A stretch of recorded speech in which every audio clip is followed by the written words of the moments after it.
Hello, once again, this is Brother Teacher. Just wanted to share an interesting, brief story, a historical fact about me as it relates to the late, great martial arts master Bruce Lee. Did you not know that I was going to be sued legally by Bruce Lee's estate? True story. Well, most of you know I have been uh, inspired by the late great martial arts master Bruce Lee since I was a child, and that was my main reason for starting martial arts. And I have been presently still participating in the art of pugilism. Never retired, never took a break. From the age of 10 to this present day, I am still active in martial arts. Well, going back to a moment ago when I just said I was inspired by Bruce Lee, so much so, when I had my first martial arts school back in the early 90s, I left my job that I was working at the time, and I decided I wanted to open my own school then, but I was teaching prior to that. So I found a location directly across my old job, as a matter of fact, and I opened not only a store but a martial arts school. So somewhere within that first year and a half, I decided to host my first martial arts tournament, and I wanted to do it in honor of the late great Bruce Lee. So I labeled and or titled my promotion flyer Bruce Lee Memorial Tournament, Open Martial Arts Tournament. This was 1995. Since this was my first event that I had ever held, and I've done about 40 since then, some very small, mediocre, and some large. And my very first event, I made my own flyers, typed it out, got on the computer, and printed out all of the different categories, the categories of participation, if you will, or the events, the cost and the whole nine. And I had images on the flyer. I still have the flyers today, as a matter of fact. And I had a couple images of Bruce Lee on the flyer, along with other different martial arts figures. And so I began to promote and push the fact that I was opening or having this tournament. And it got to someone across the world, so to speak. And apparently it got to Bruce Lee's personal family or someone along that line. Ultimately, it got to the people who took care of Bruce Lee's estate.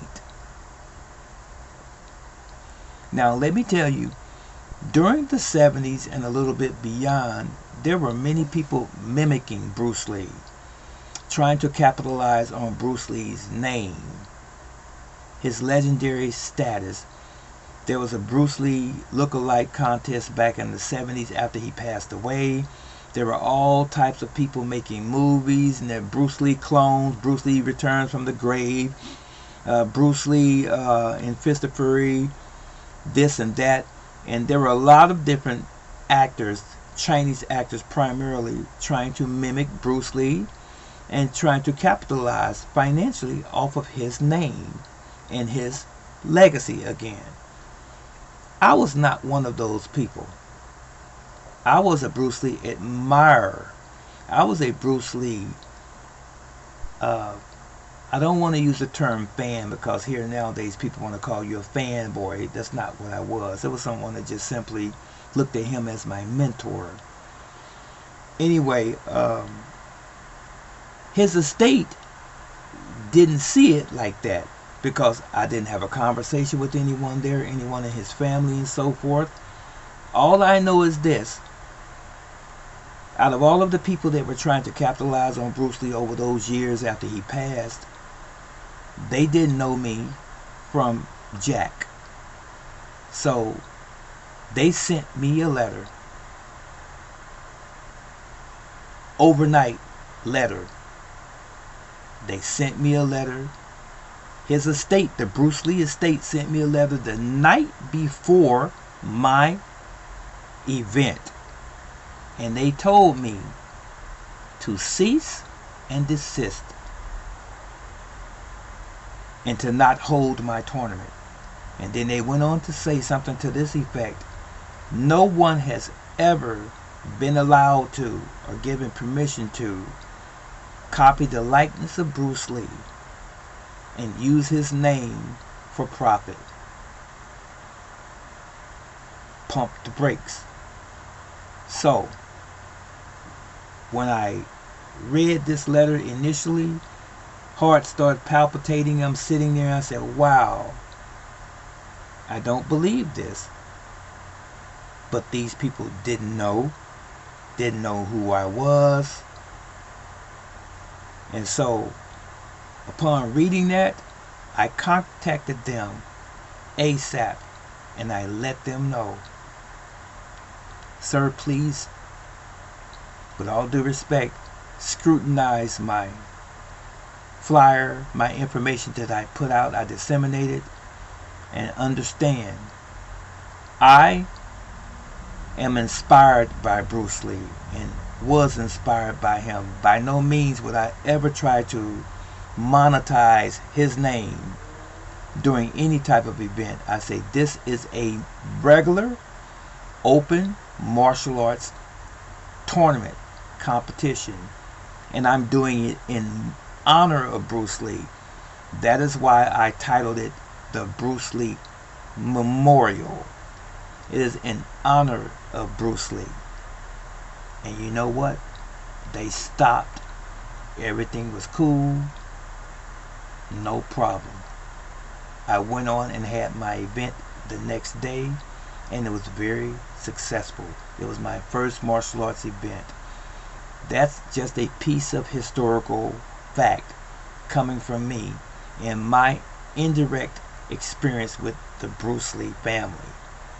So, as I'm sitting here speaking to you right now, and that was in 1995, I still possess the original letter in the original overnight envelope in my safe when I was almost sued by Bruce Lee's estate, the man that I love and respect dearly as the person who was responsible for me being here in the martial arts this very day. Lee Saloon and Jun Fan, peace. That was it, and that was all.